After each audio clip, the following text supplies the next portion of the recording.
Credit bank নামে একটা আইন করতে হবে।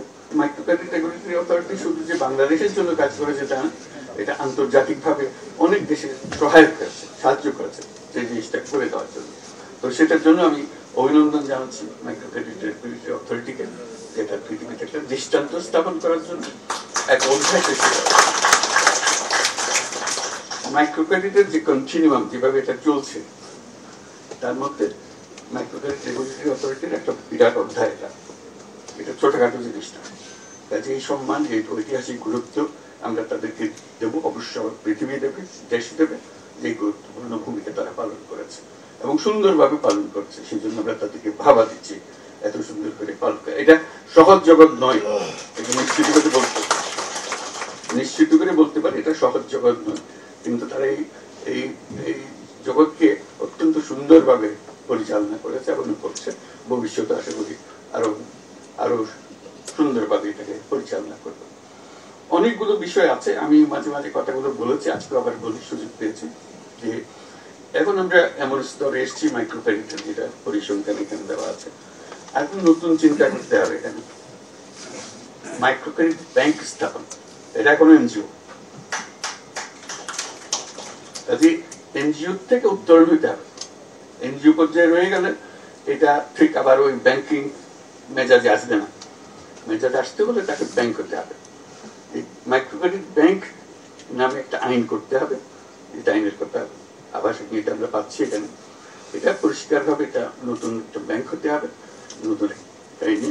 সেটা regulatory authority, micro credit regulatory authority হতে পারে, পেইন্ট অথরিটি হতে পারে, কিন্তু we need a separate banking law. যেখানে এখন যেটা পরিসংখ্যানে দেখছেন, তারা সদস্যদের সঞ্চয় নিতে পারে, বাইরের কারোর ডিপোজিট নিতে পারে না। এটা একটা তার সীমাবদ্ধতা। ফলে সীমাবদ্ধতার ফলে তাকে ওপরের কাছে হাত পাততে হয়, দায়বদ্ধ হতে হয়। কেন হবে? সে এত সুন্দর ব্যাংকিং করে, আরেকজনের কাছে হাত পাতে কেন করবে? সে তার মধ্যে কি অভাব আছে যেটা সমবায় ব্যাংকে ছিল, এদের কাছে নেই। সমবায় ব্যাংকে আপনারা ব্যাংক বলছেন, মাইক্রো ক্রেডিট ব্যাংকে আপনারা ব্যাংক বলবেন না, তাকে সেই অধিকার দেবেন না। কি পাস করতে হবে তাকে এটা করার জন্য? সে সবকিছু পাস করে এসছে। কাজে আমার মনে হয় একটা সময় এসছে যে এটা মাইক্রো ক্রেডিট ব্যাংক আইনে করা। এরকম একটা প্রস্তাব একটা দেশকে দিতে গিয়ে বিপদেও পড়ছে। আমি সে খুব বিপদের কথা বলি।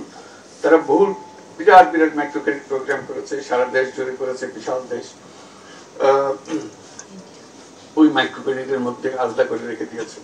তাহলে এত সুন্দর কাজ করছে, এত বড় বড় কাজ করছে, তোমরা একটা ব্যাংকিং লাইসেন্স দাও না কেন? কি অভাব তাদের? বলে যে না, একটা মাইক্রো ক্রেডিট বাইরে ওরা পারবে না। আমাদের দিকে দেখো তো একবার। তো সেইটার থেকে প্রস্তাব দিল 10টা top bank micro credit organisation, যেগুলো তোমরা ইতিমধ্যে লাইসেন্স দিয়েছো মাইক্রো ক্রেডিট অপারেট করার জন্য, এগুলো বিশাল আকারে করছে। তাদেরকে পরীক্ষামূলক ভাবে লাইসেন্স দাও, ব্যাংকিং লাইসেন্স দাও। তো অবশেষে তারা শুনলো, এরকম 4-5টা ব্যাংকের দিল। বিশাল বিশাল ব্যাংক হয়ে গেল সেগুলো। এত বড় হলো, তড়িৎ গতিতে সারা দেশ জুড়ে চলতে আরম্ভ করে। আমি তাড়াতাড়ি বললাম যে তোমরা লাইসেন্স দিয়েছো, ভালো করেছো, কিন্তু একটা কথা খেয়াল করো নাই, আমি তো মাইক্রো ক্রেডিট ব্যাংক করতে বলেছিলাম, তোমরা তো কনভেনশনাল ব্যাংক বানিয়ে বললে। লাইসেন্স ফুল ব্যাংকিং লাইসেন্স দিয়ে দিয়েছো, এটা মাইক্রো ক্রেডিট ব্যাংকিং লাইসেন্স। এই কাজ ছাড়া সে অন্য কাজ করতে পারে। এখন যেই মাত্র সে ব্যাংকিং লাইসেন্স পেয়েছে, বড় বড় ইনভেস্টাররা এসে হাজির হয়ে গেছে, হাজির হয়ে তাদেরকে পুরো ব্যাংক বানিয়ে গেছে এবং সারা দেশ জুড়ে এটা করতেছে। তাহলে যে এটা ভুল হয়ে গেছে। তো সে কথাটা মনে করিয়ে দিচ্ছে এখানেও, আমরা যখন মাইক্রো ক্রেডিট ব্যাংকের লাইসেন্স দেবো, পরিষ্কার বলতে হবে যে এই কাজের জন্য লাইসেন্স দেওয়া হচ্ছে, কনভেনশনাল ব্যাংকিং এর জন্য লাইসেন্স দেওয়া হচ্ছে না।